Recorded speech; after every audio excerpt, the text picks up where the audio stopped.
Bapak, Saudara, dan Saudari yang dikasihi dan diberkati Tuhan dimanapun Anda berada.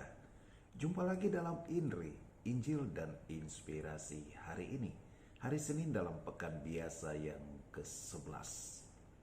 Saya Pastor Eltus Mali dari Paroki Maria Rosa Mistika Sudiang, Makassar. Seperti biasa kembali hadir dan mengajak Anda untuk membaca perikop Kitab Suci pada hari ini seturut penanggalan liturgi kita dalam Gereja Katolik, yakni bacaan pertama dari 1 Raja-Raja pasal 21 ayat 1-12, juga Mazmur tanggapan dari Mazmur 5 ayat 2-3, 5-6 dan ayat 7, dan tentu saja Injil Matius pasal 5 ayat 38-42. Mari kita awali dengan tanda kemenangan Kristus Tuhan kita, dalam nama Bapa dan Putra dan Roh Kudus. Amin.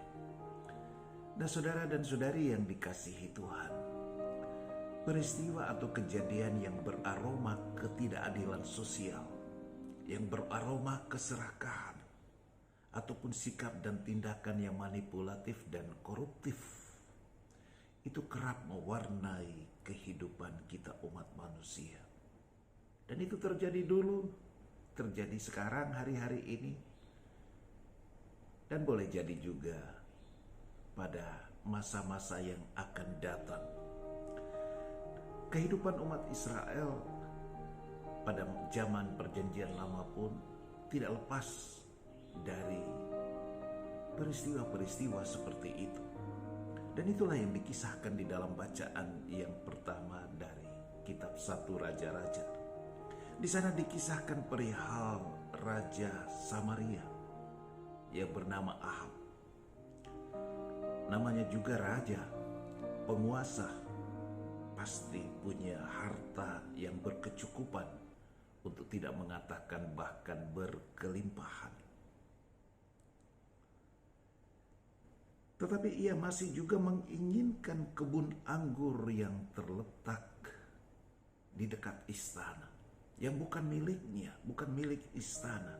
Itu adalah milik seorang petani rakyat biasa yang bernama Nabot, yang tentu adalah juga warga kerajaannya.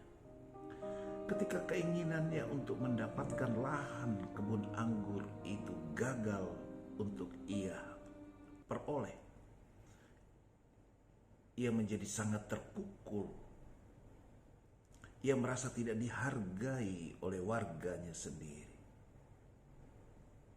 Karena Nabot dalam kekecilan dan kesederhanaannya tidak mau menyerahkan, tidak juga mau menjual bahkan itu kepada seorang raja sekalipun, karena ia sangat menghormati apa yang menjadi harta dan warisan dari leluhurnya. Raja kemudian sungguh merasa gagal. Ia lalu merajuk kekanak-kanakan, ngambek dan ngumpet di kamar, dan berbaring sedih di tempat tidur. Ini adalah perilaku seorang pembesar sekelas raja, namun sesungguhnya dia adalah seorang pecundang dengan jiwa yang kerdil. Ia seorang yang kaya, namun sesungguhnya berwatak melarat. Sayang sejuta sayang bahwa dalam situasi yang demikian, orang yang paling dekat dengan dirinya, terdekat dalam hidupnya, itulah istrinya sendiri, sang permaisuri yang bernama Isabel. Bukannya tampil untuk meneduhkan dan menyejukkan dengan nasihat-nasihat yang bijak, tetapi justru memberikan solusi yang tidak didasari oleh nalar yang sehat. Mau saya katakan didasari oleh nalar yang salah, bahkan sesat, disertai dengan keangkuhan dan kepongahan tanpa nurani.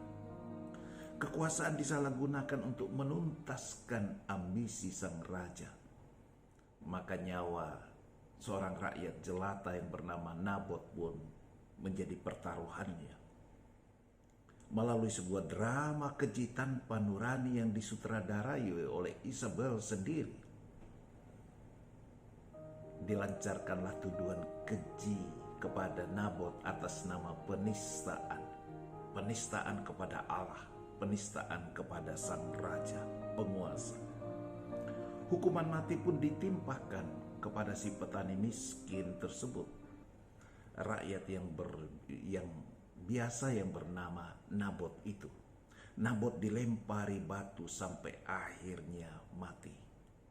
Saudara-saudari, inilah drama kehidupan yang menampilkan sosok penguasa yang lalim di satu pihak dan rakyat jelata di pihak yang lain, yang kerap kali bahkan sering menjadi tumbal, menjadi korban kuasa tanpa nurani.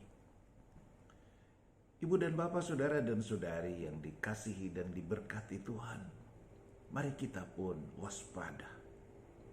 Kuatkan iman, jernihkanlah nalar, dan beningkanlah rasa. Kita bisa saja tampil bagaikan Ahab, penguasa yang serakah namun berjiwa kerdil dan miskin. Ahab juga dalam hal ini menampilkan diri sebagai seorang suami yang bukan memimpin, tetapi ia dipimpin oleh istri dan tak berdaya menolak dan mencegah apalagi melawan rancangan jahat sang permaisuri. Kita juga bisa menampilkan diri dalam peristiwa dan episode tertentu di dalam hidup ini, seperti halnya si Isabel yang gagal memberi penghiburan dan solusi yang bijak bagi sesama yang sedang galau dan risau, lalu menyelesaikan masalah dengan mengorbankan orang lain, bahkan nyawa sekalipun. Kita biarkan itu menjadi korban. Tentu inilah kekejian, inilah kekejaman dunia.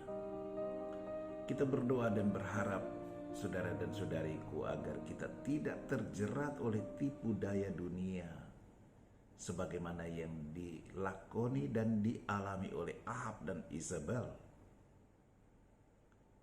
Dan kita pun menjauhkan diri dari sikap amarah dan dendam. Firman Tuhan mengingatkan kita semua, janganlah melawan yang berbuat jahat kepadamu.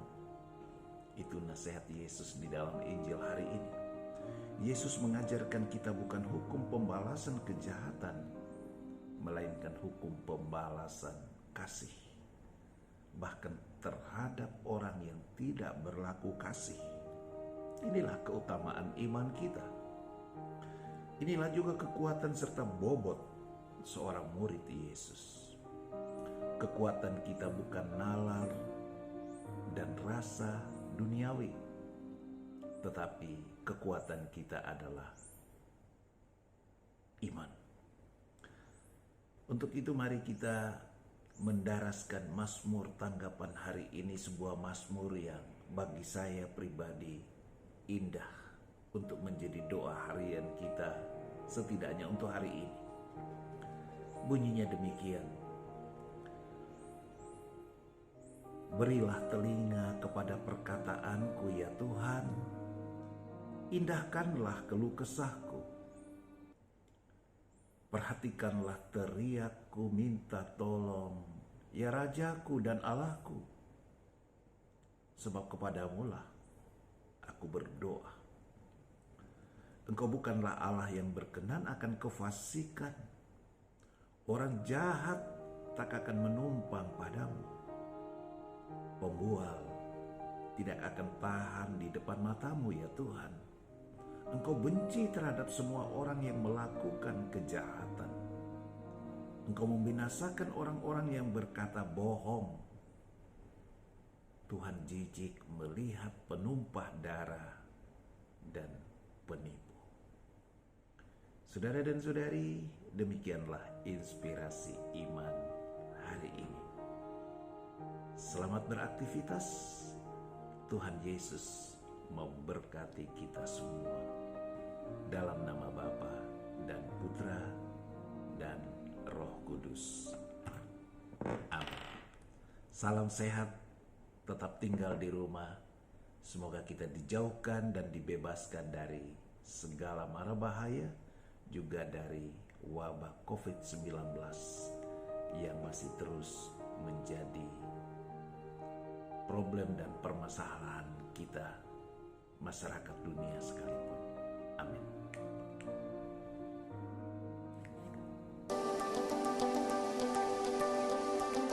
Saudara-saudari, demikianlah Indri, Injil, dan Inspirasi hari ini. Apabila Anda merasa bahwa Indri bermanfaat, saya persilakan Anda untuk meneruskannya kepada sesama anggota keluarga, ataupun teman, ataupun sahabat-sahabat di dalam komunitas atau kerukunan di mana kita berada. Dan dengan demikian firman Tuhan semakin dapat memberi inspirasi bagi hidup yang baik, hidup yang benar, hidup atas semangat kasih sebagaimana yang Tuhan sendiri kehendaki. Selamat beraktivitas, salam sehat, bebas corona. Tuhan Yesus memberkati.